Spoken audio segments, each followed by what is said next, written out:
fire claims 4 lives. TMJ and Anwar lock horns over FAM post. Hi, I'm Desiree Gasper with Cuppa News.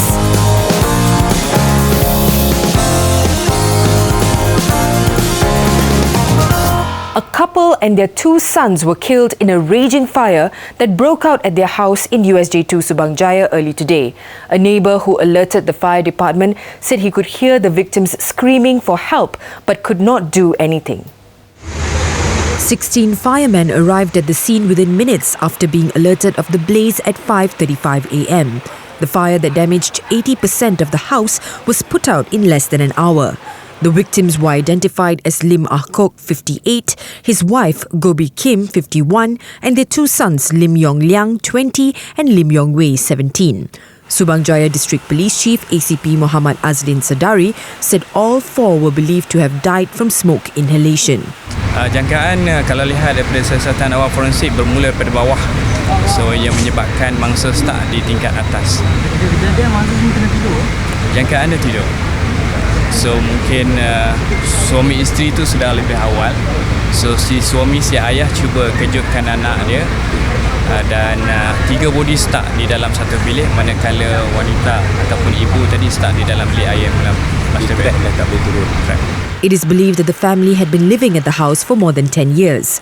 The couple's eldest daughter, Lim Yi-jun, escaped the tragedy as she was staying near her college in Cheras. Yi-jun arrived at the scene a few hours later and was comforted by neighbours and relatives. A neighbour had also rescued one of the 2 dogs belonging to the family, while the other managed to escape the fire and was found outside the house. The bodies of the victims were sent to Hospital Serdang.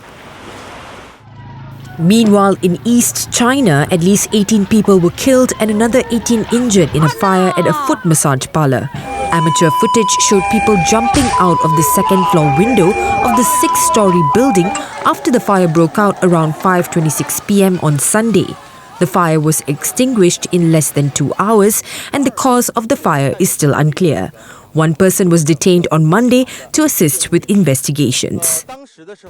The owner of the catamaran that sank in rough waters of Sabah with 28 Chinese tourists and 3 crewmen on board on the first day of Chinese New Year pleaded not guilty to a charge of causing death by negligence.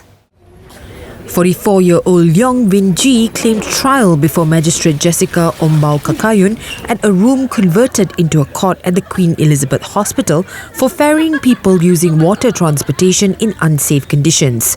4 people have been confirmed dead, while another 5 remain missing following the tragic incident on January 28th. On Saturday, Leong, along with skipper Shariza Salian, were charged for the offence.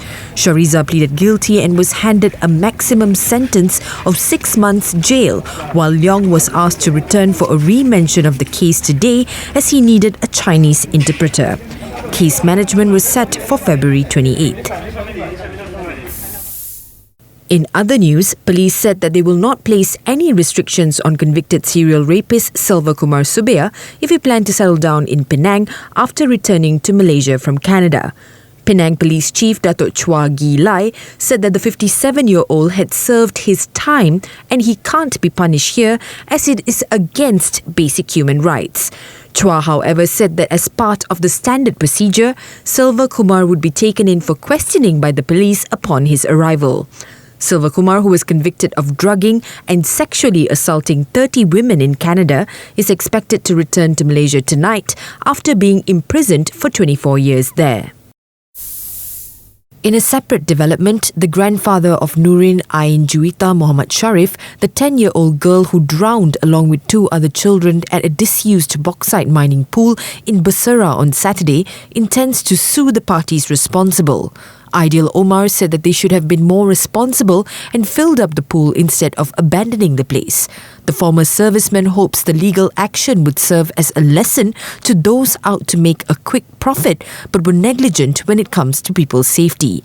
It was reported that the bauxite mining pool is not on the list of mines approved by the government. The owner had been given a permit in 2015 to produce laterite. That license was terminated by the Kuantan District Land Administration after it was found that the landowner had secretly allowed the mining of bauxite there. Johor Crown Prince Tunku Ismail Sultan Ibrahim got his father's approval to run for the FAM presidency today. But guess what? UMNO Information Chief Tan Sri Anwar Musa is also gunning for the post. I smell drama.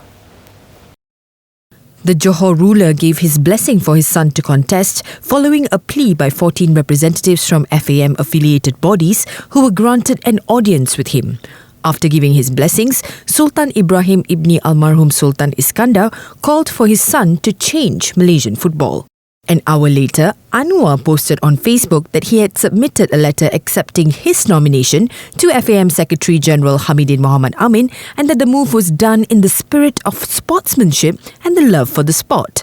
However, the former Kelantan Football Association president is currently being investigated for misappropriating funds and allegedly coercing Mara and UniKL to sponsor the Kelantan Red Warriors. No doubt TMJ was thrilled by the investigations, but we will have to wait and see who gets the last laugh. FAM is expected to hold its election next month. In world news, a 20-year-old Australian woman was killed in a jet ski crash off the coast of Phuket on Sunday.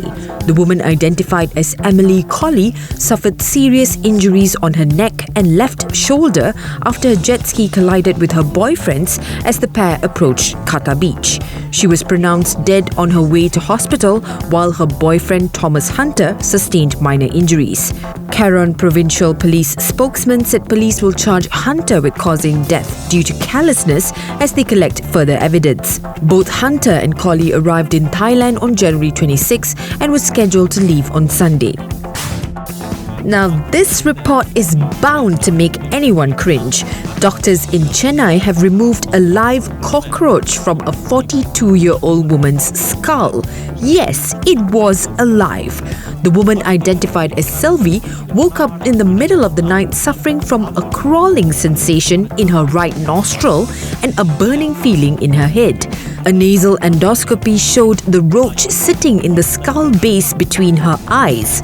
Dr. Shankar of the Stanley Medical College Hospital told the New Indian Express that his team took 45 minutes using a combination of suction and forceps to pull the creepy crawly out. That's just horrifying, by far my worst nightmare. And anyway, that's a wrap for Cuppa News. Good night.